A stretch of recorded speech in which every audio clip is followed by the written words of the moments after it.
Hey, what's up, guys? Today it's a Wednesday, so today we're having those two legends, basketball legends from Dangamvura. We have got Moses KingZimi Muyambo and Coach Tonderai Shasha. So I'll be inviting Dr. Professor Mavima to talk to these guys and see how do they come to be legends of Dangamvura. So right now I'll be inviting Dr. Mavima so that he can start talking to the guys.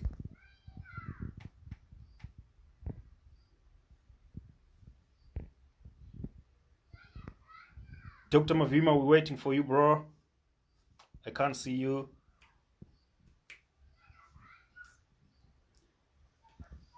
Doctor, we're waiting for you. I can't see you, bro.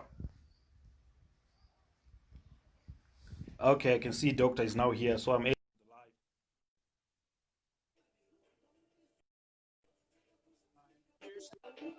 to live. Hey, Doc. Hey, what's up, folks? How y'all doing? I'm good, bro. How's it that side? We're doing all right. We're doing all right. Let me see if we can get our orientation correct here. If I can put the phone up Okay. right.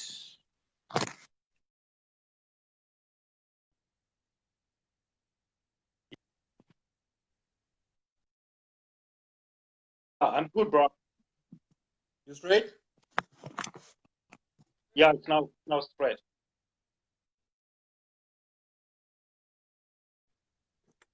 Sorry. All right, let me just do this. Okay. Hello. Yeah, what's up, bro? I'm doing good, man. I'm doing good. Are you there with the Yeah, boys? yeah. All I've got right, two man. legends with me here. Yeah, so I don't want to waste your time. Let's You go. can Let's just go. go Let's ahead and go. talk to them. Okay. All right. Where the legends at? Hi, Zimo. Doc. What's going on, Coach? Good. How are you? And yo, let's get to it, man. It's good to see you guys. It's always good to see you guys. I haven't seen you in a few years now, but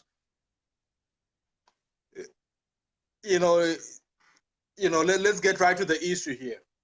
Growing up in the 90s in Dangamvura, soccer was all over the place. How do you guys get into basketball? How did you guys become basketball players at a time when it seemed like nobody else was doing that? Yeah, I'll give that for Coach Tonde to answer first. He's older than me, so he probably started before me. I played after him, so he has to answer that one. No, Indeed. it all started with yeah, coach. It all started with the Michael Jordan era. You remember in the 90s? Mm. Yeah. So we had teams like in Dangamvura alone. We had teams like New Name, Slow Poison, and Villa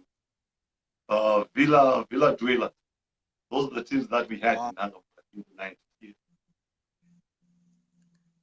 So and me and Cobbs were having a debate about this. Do you remember when the court, the Dangamvura court was put in place? When did that come about? It was in 1994, before the Okay. before the All Africa Games. All right. You remember? Okay. Yeah. Yeah. We used to use right. Because I remember, yeah, so the tennis came at the same time. I mean, the tennis court, but yeah, so that was big, and this is the era of Shato and the likes, right? no, it was way before Shato. It was Moses. Oh, okay. It was Itaye Mukua and Castle Muyambo and Teach Muyambo. That was the era. Seen. All right. Okay. And Zimo, when do you come in? Yeah, I think those guys they like teach and Hardcastle, they're my brothers. So time they inspired me. They used to play like back in the days. Because they used to play Dangamvura High. The court used to be a Dangamvura High. So those guys used to play there. And in 94, that's when the court, like, they were those.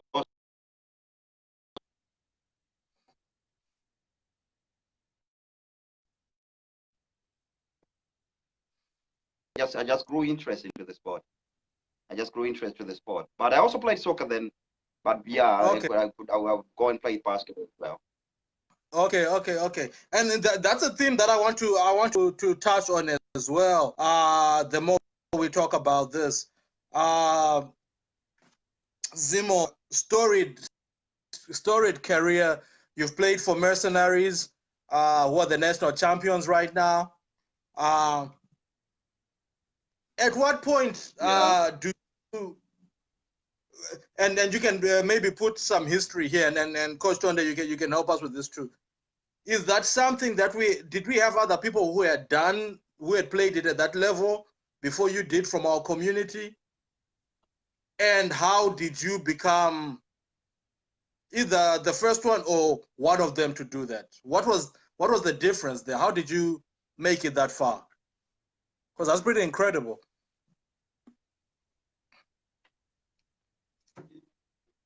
You can go there. Before Zimo went into the national team and playing for Mercenaries, we had Teach Muyambo, his brother, Itai Mukua. They also played for the national team back in the day. But they never won a national championship. Okay. Yeah. All right.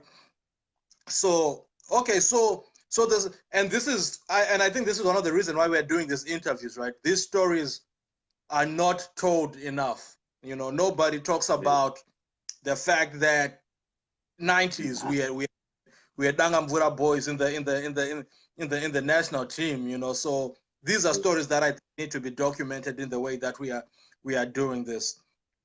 All right. So, and Zimo, you mentioned being a true sport athlete. And you also took it pretty far with soccer, right? Playing for Highway FC. Yeah. How were you to do that? Because I think once past a certain point, able to play two sports at a pretty high level. Yeah, it's kind of tricky. It's quite some work to do. But the thing is, growing up in the ghetto, you know, soccer is the main sport.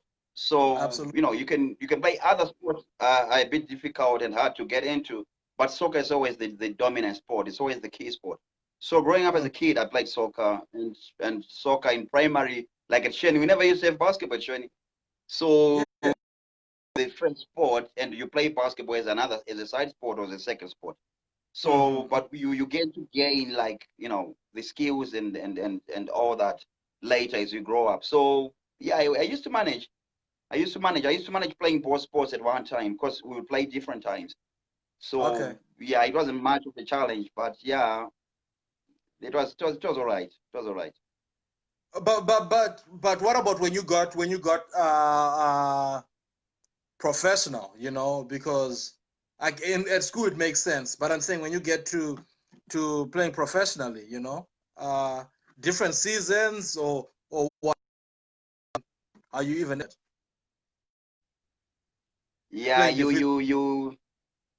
yeah, we actually I played in different seasons and different periods. But the thing is with soccer, like even the times, basketball is not that professional here in Zimbabwe.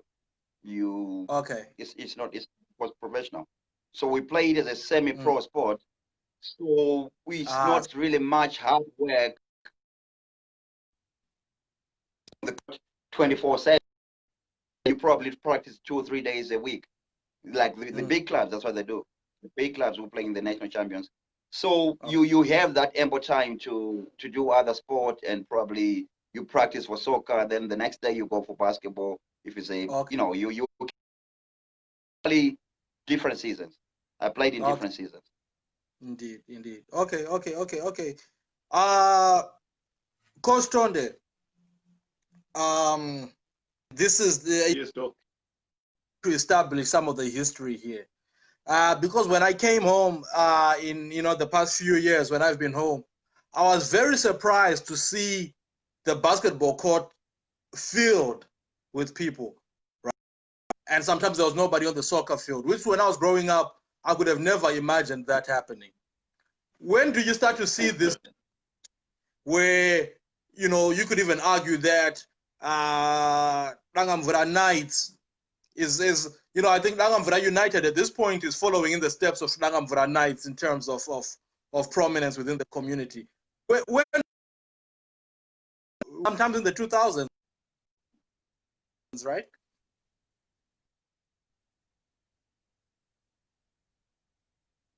There's a question. Hello? Sorry, I think we're having a breakdown. Right. We didn't get you, Doc. Yes, hello? Yes, I'm here. Around December, if okay. I'm not mistaken. Yeah, around December, 31st December, we have what we call the basketball against drugs. Yes. It was mainly his idea. So we have this campaign every year on the 31st. Why on the 31st? Because that's when people make their New Year's resolution, right?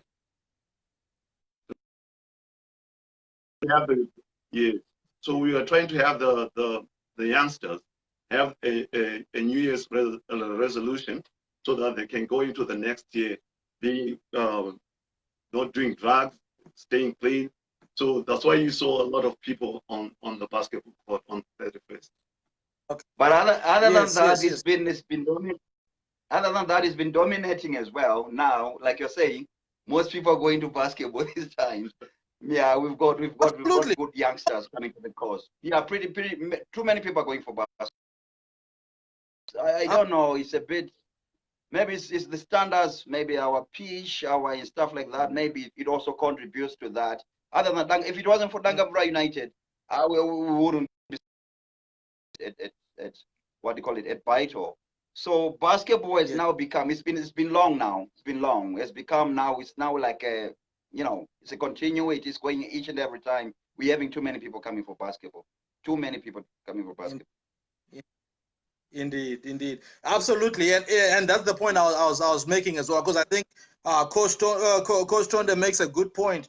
But I wasn't even talking about just one day I was there. It was just all the time. Yeah. A lot of people on the every time. Basketball. Every time. So it's every time.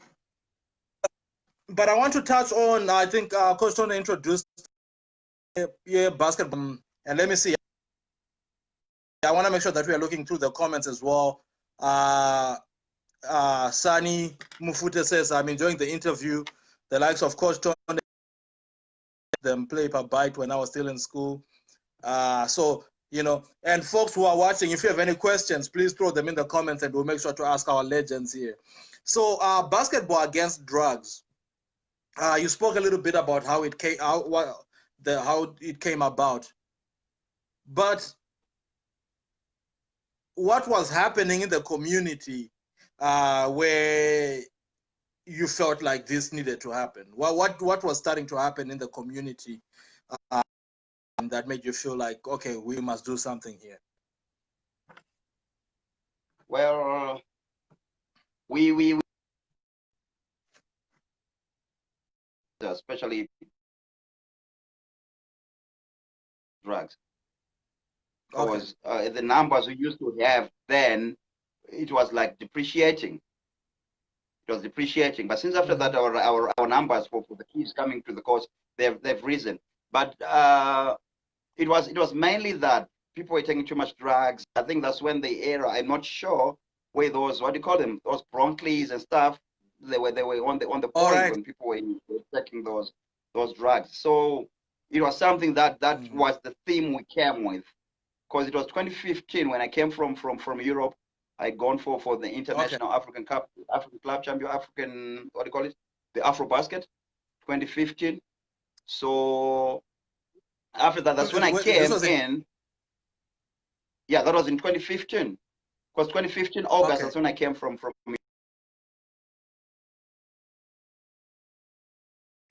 That's when we started the program.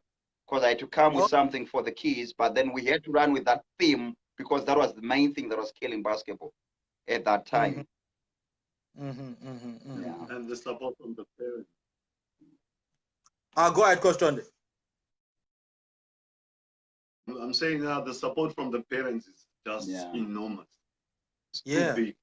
That's why you see. That's why right now you see a lot of kids coming for basketball, because now the parents, they understand why we're doing sport. Indeed. That's amazing. And I mean, I've seen the pictures, and we've collaborated by funding just minor figures, really, but just how it's growing over the years, right? I see that there's a lot of people who are not even associated with basketball. Last time I think I saw pictures of maybe dancing or karate or something like that. So the impact.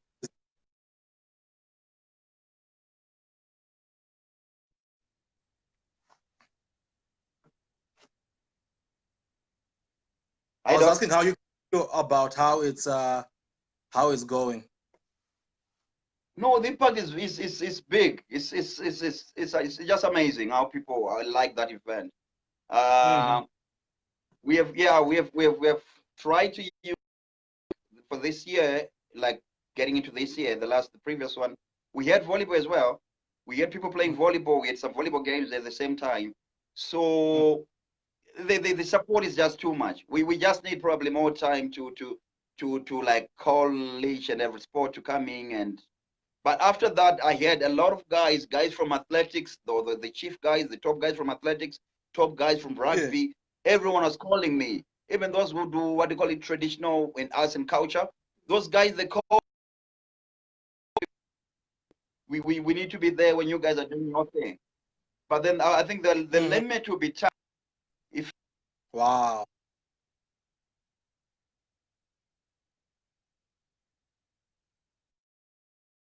Just amazing how the local people and around the community support and love the event. We have guys coming from everywhere. Indeed. Yes, I was talking to Mangenja recently, and I was telling him in Detroit there in December, and I don't know how this came up.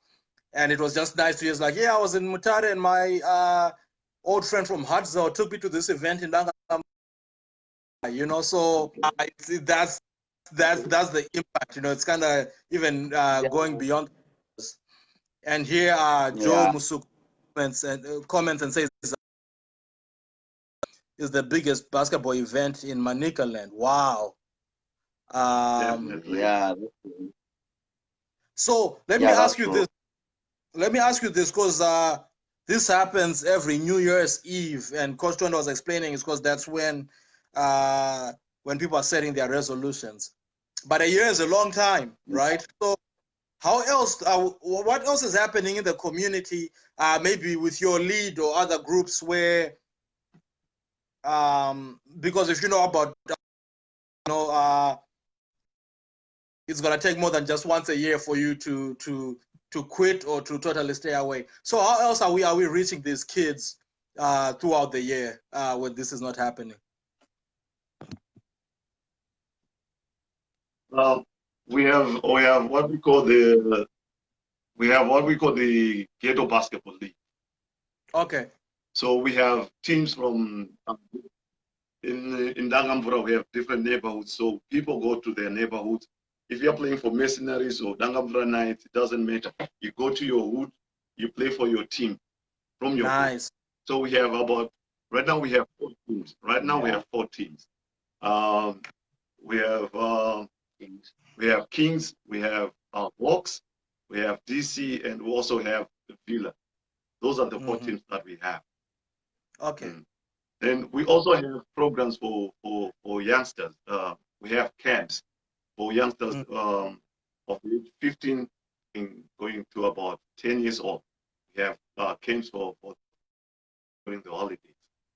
Okay. Wow. Okay, so there's a lot going on as well, and I've also seen you guys partnering with Dangamvura United, and I've seen last time we had I can't remember the gentleman's name, but I think it was the captain of Knights who was there when our clubhouse did some community service, and he had spoken to the kids.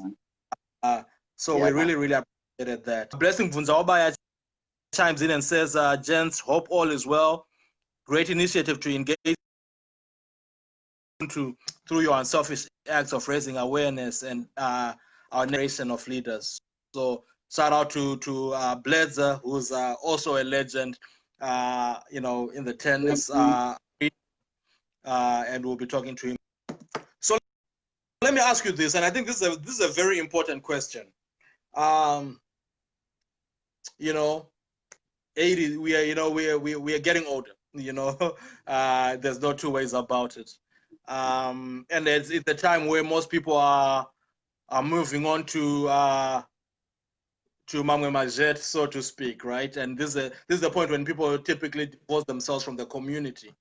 What keeps you guys involved with everything that you've done already? It's been decades of you being involved in basketball, and just the community at whole. So what keeps you guys engaged with the community as you are? Yeah, basically it's the love of the sport that comes first. Okay. We're not doing this for the money or for anything. The basic and the first thing is the love for the sport, and also the love for our community. Because if you have to see how much like kids we come, we teach and we coach basketball, just it's we even support them financially, like we through the programs for schools and stuff. We also donate. We help with all such events. So it's just the love of the community as well, because other than the Right. Hello, Doc. Losing you. Coach Tonde, you want to add to that? Indeed. Yeah, definitely. It's the love. So you see, right now we have about 8 Form 4 students, and we have other players like Chris Machimi, who's a student teacher who's helping them. Benson Nyatang is also a national team player. He's also helping the kids doing mathematics, and also we have different players. We are coming in. It's not about the money. It's about the love. Yeah. Okay. One question that I asked, I spoke to Coach Charleston over the weekend. Yeah. Let me ask you this, what is your proudest moment in your career when you were playing? Yeah, my proudest moment is when I played for the national team. We played Afrobasket. That should be it. But then in 2011, I was the national most valuable player in King's tournament. We in that season, in that tournament, and I was the most valuable player. I was like the best player in Zim. This is with that's probably my first moment. That's with Mercenaries. That was with Mercenaries. 2000. Yeah. Man. 2011. Yeah. So that is my personal achievement, but also for playing for the national team was a big achievement, especially for the Afrobasket, because that. So it was a big thing. Yeah. Coach Tonde, as a coach.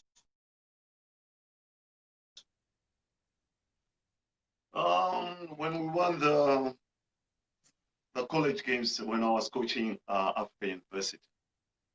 Okay. In 2005. Wow. Then we went on to win in went on to win in Zambia for Zone 6. Wow. This is with Africa.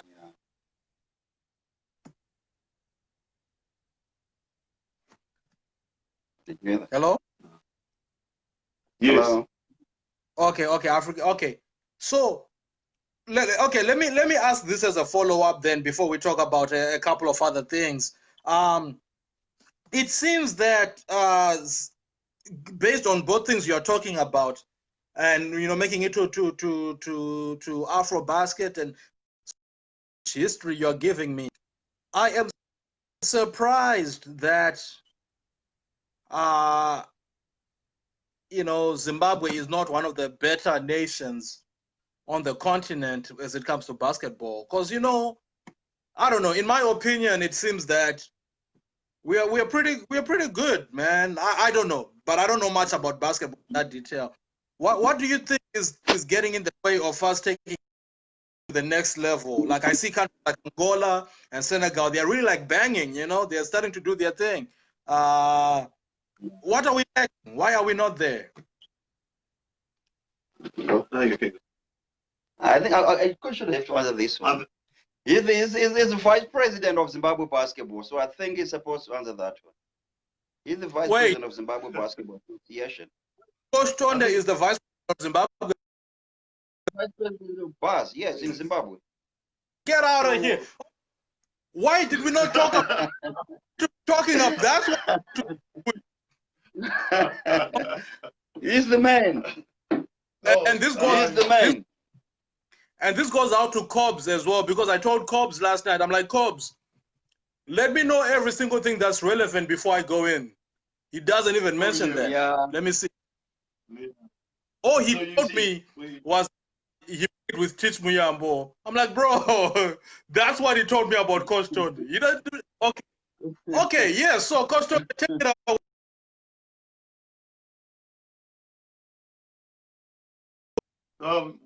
There are many factors. One, financial. We don't have money in Zimbabwe. And basketball is not taken as professional as other countries. If we want to compare with Kenya, then another factor is we lack professionalism. Like if you come tonight, the way we handle things is different from how these guys from other African countries handle things. Then we also like height. And we have disadvantage when it comes to height. So height is I can say it's a talent on its own. We don't have right. Okay. So you see, yeah, that's interesting. Yeah. Yeah, but the key main thing is about it's financially. It's financially because height I believe me, but 12 people in Zimbabwe, but they're not playing because there's nothing for it. If you were to say we need 12 guys to play basketball and stuff from today, we get 12 people. So like he's saying, financially, I think is the main thing. Financially is the main thing. Big thing. In Angola and Mozambique, basketball players, those Petro, De Gusto, whichever, those guys, they get paid more than most soccer players in their country. They get paid more than they are the key sports. So we are here. It's the financial thing. It's the financial thing as a nation.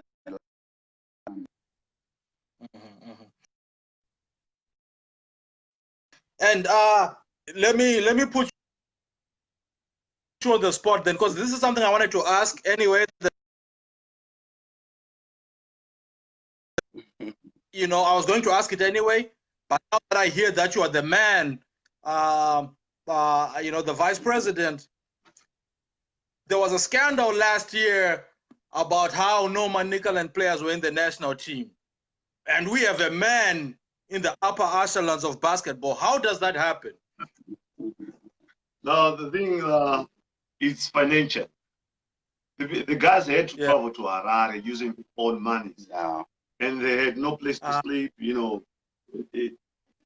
those kind of things. So these guys couldn't travel to Harare and booked somewhere in Harare. Then, so the guys in Harare, what they did was just take those guys who were just in Harare so that they can play for the national team. So financially, it's not that the guys here in that country, yes, they can play in the national team, but we don't have money. Yes.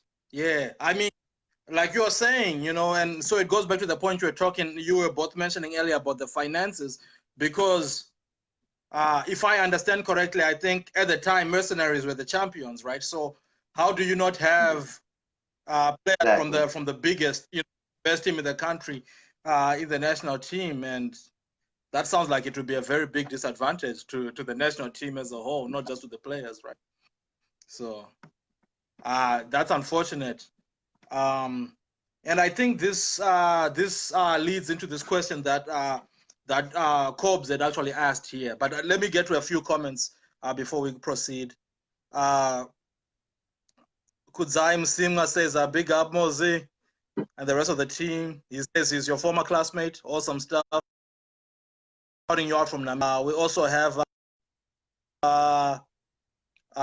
Boss Shan tuning in from the UK, I believe. It's a birthday today.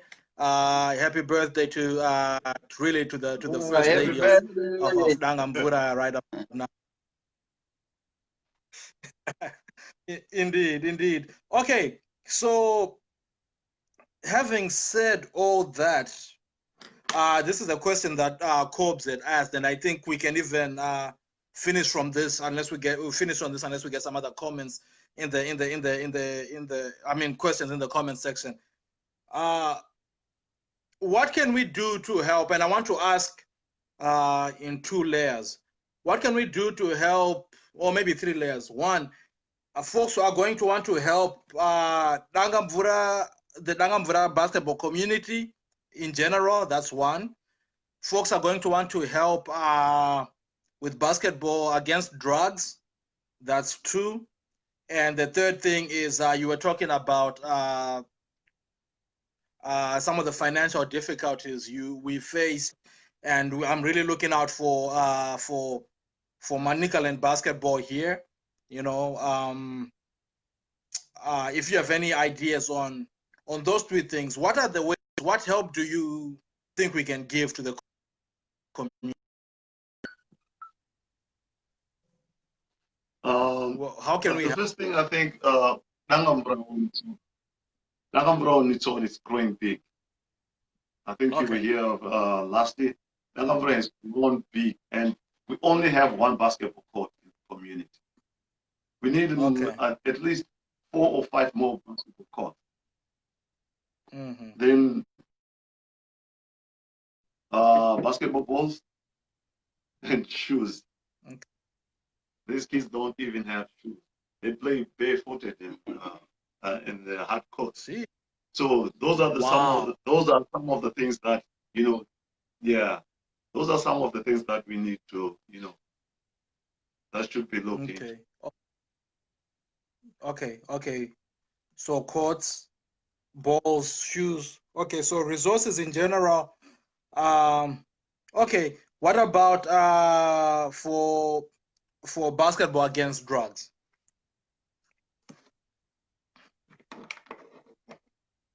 How can we help grow that one? I still go to the same thing. It's like we need equipment.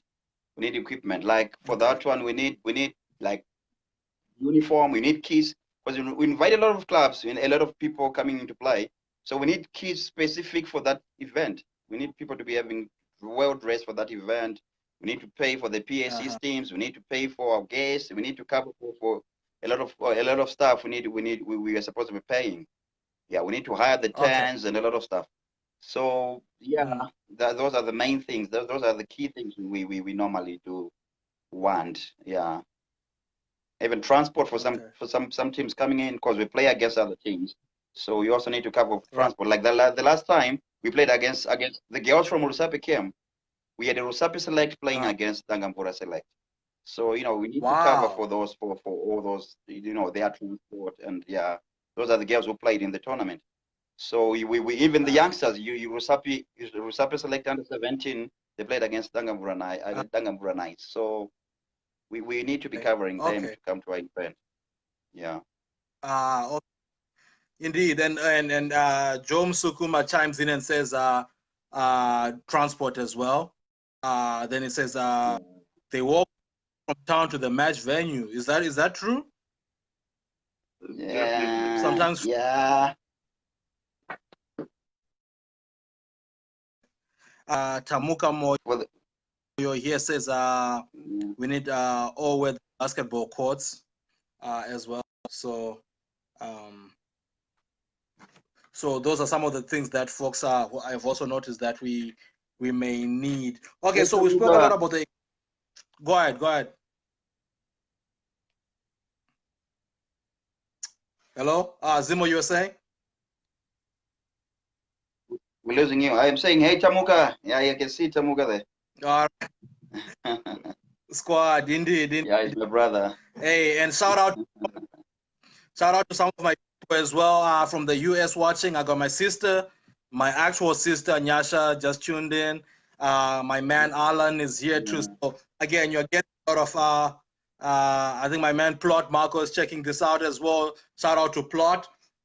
Much love, man. Hey, so this is incredible.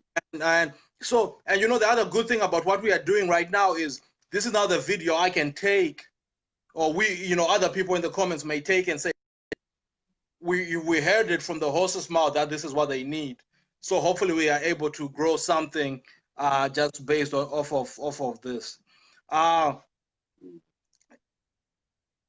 And I'll ask two more questions before we are finished again, unless other people ask here. Okay. What has need what does the next Zimo coming out of Dangamvura need to have? What difference for you to get to where you've gotten, where you were able to get to? Yeah, they're just hard work. They need hard work, discipline, and staying out of trouble. Drugs drugs just kills people. We lost a lot of talented players to that. So yeah, they just need our support as well. They need our support as well. So that's what they probably need. That's what they definitely need. And we've been trying and we've been working very hard. We already Redeem Njovu has won the national champions with Mercenaries. He's a very good youngster. He's a very good youngster. Been called to the national team. Unfortunately, he couldn't go for the tryouts because of what Coach Tonde told you, the financial thing. But he's part of that. We also have Ben Nyatanga. He's currently the national basketball player, like in the starting five right now. Oh, wow. They came through our hands, So it's a good thing. We also have youngsters in high school who've played for the under 18s. Wow. Right? They've been to Spain and they're from here, from Dangamvura. They've been to Spain with the national team of Zimbabwe. So they're getting there. They just need our push. They just need our push to get there.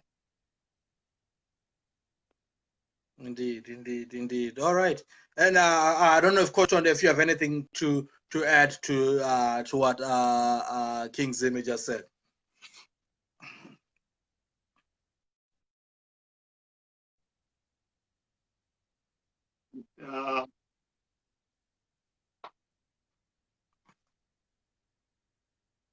Hello. Yeah, I think. I'm here. What Zimo has said, it's all about discipline. Yeah, it's all about discipline. And the kids have to remain focused on what they're doing. Yeah. Every time, if they need help, we are there. Zimo is there.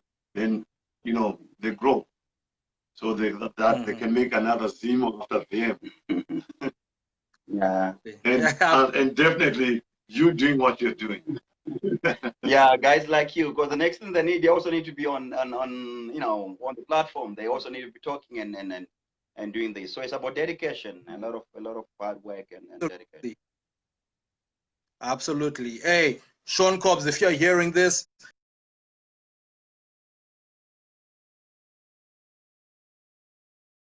wow, the encouragement. Absolutely, gentlemen. I've enjoyed talking to you. One of my favorite quotes, which Coach Tonde sort of reminded me of, is about discipline. And it says that discipline is the price we pay to make our dreams turn into reality, right? And I think it's so fantastic that this is the cost of turning your dreams into reality. Running and these things, it's not easy. You know, some it, a lot of people don't. And drugs and drinking, that stuff is the easy way out, right? It may feel good in the moment, but the price of making one to is sometimes saying no to these things. Thank you so much. I feel so comfortable that our community in your hands, and I feel so comfortable that our community has the support of all the people who tuned in today. You know, we had US, we had UK,